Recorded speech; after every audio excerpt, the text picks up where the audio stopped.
के अनुसार पूर्वी दिल्ली नगर निगम के निगम आयुक्त ने 9 दिसंबर 2020 को स्टैंडिंग कमेटी के सामने एडीएमसी का बजट रखा।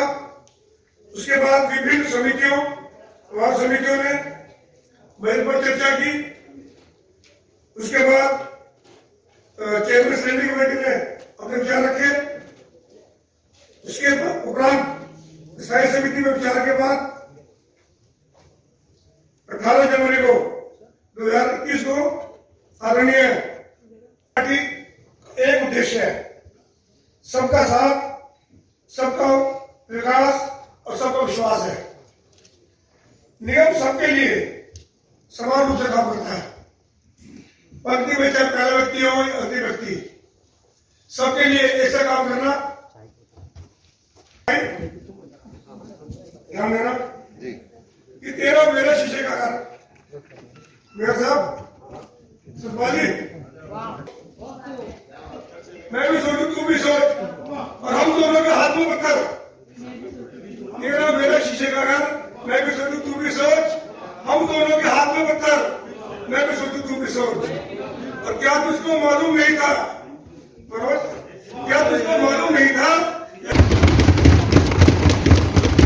कोविड-19 वैश्विक महामारी के कारण पूरे विश्व की इकोनॉमी पर बड़ा प्रतिकूल प्रभाव पड़ा। पूर्वी दिल्ली निगम की वित्तीय स्थिति पहले से कुछ कदीमे कारणों से कमजोर चल रही थी। कोविड-19 के कारण निगम की स्थिति और बिगड़ गई। देश में कई प्रकार के प्रतिबंध प्रभाव पड़ा। वर्तमान में 65 दिनों से अधिक समय से चल रहे किसान आंदोलन ने भी निगम की अर्थव्यवस्था पर प्रतिकूल प्रभाव डाला।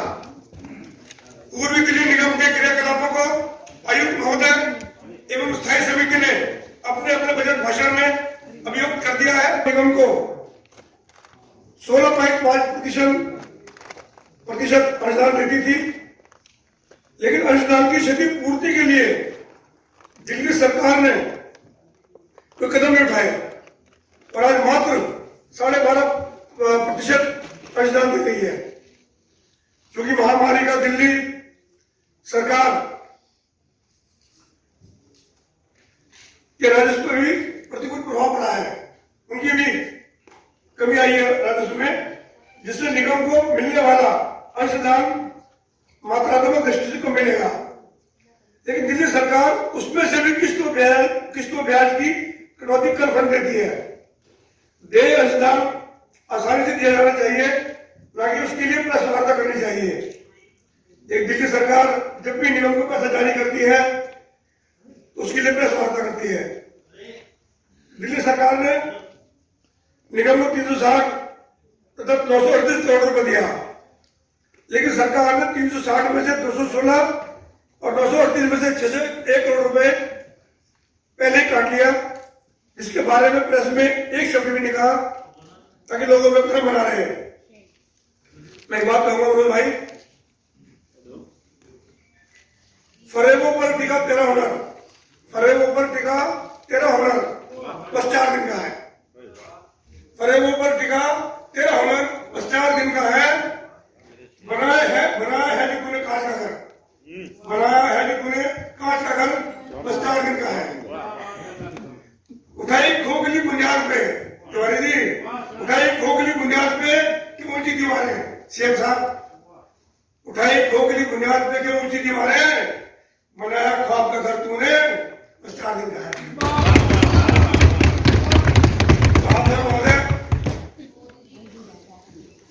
सदन को ये बताना चाहता हूँ कि वैश्विक महामारी उसका साथी कह रहा बोल ले, मैं आपको सब साथ अगर इजाजत दो तो बोल लूं। मन में आ रही है बजट के ऊपर बैठकें हुई हैं।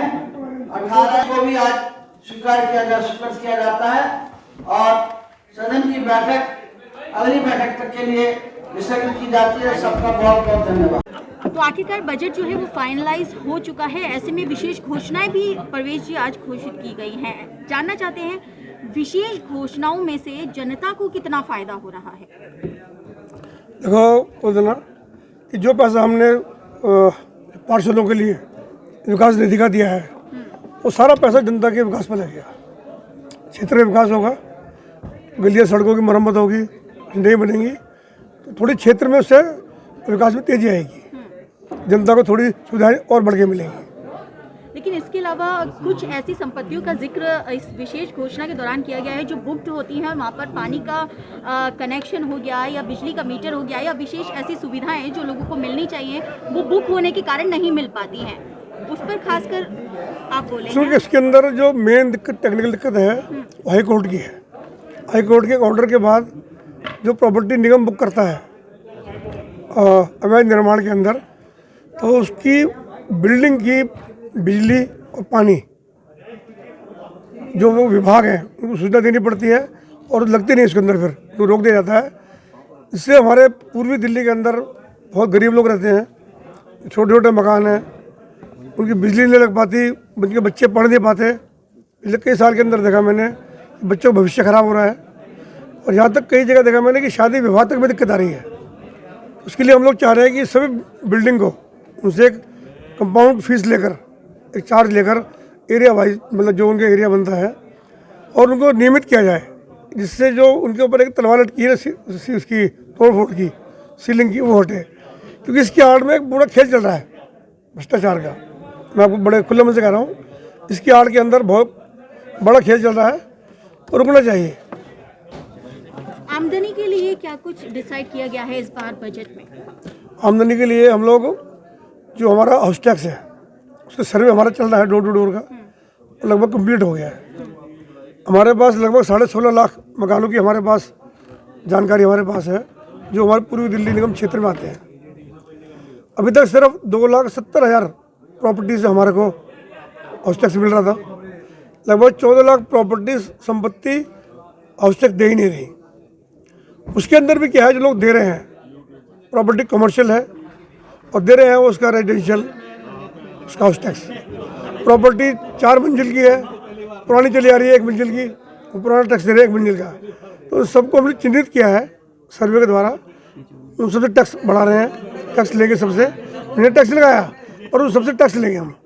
और 2 जो हमारी अनऑथराइज्ड एरियाज़ हैं वहाँ से हमें कभी टैक्स नहीं मिलता, लिया नहीं टैक्स हमने। पर इस बार हम जो रिहायशी मकान है उनसे 2 साल का पिछला, और जो कमर्शियल एक्टिविटी मकान हैं, जो बिल्डिंग्स हैं, उनसे पिछले 3 साल का टैक्स लेकर उनको आगे के लिए रेगुलाइज कर देंगे टैक्स। परवेश जी, अक्सर हड़ताल होते देखा गया है और आमतौर पर अभी भी ये हड़ताल चली रही थी और धरना तो चल ही रहा है, हड़ताल बेशक खत्म हो गई हो, हड़ताल बार बार ना हो, इस तरीके का माहौल बार बार ना बने, उसके लिए कुछ बजट में डिसाइड किया गया है क्या?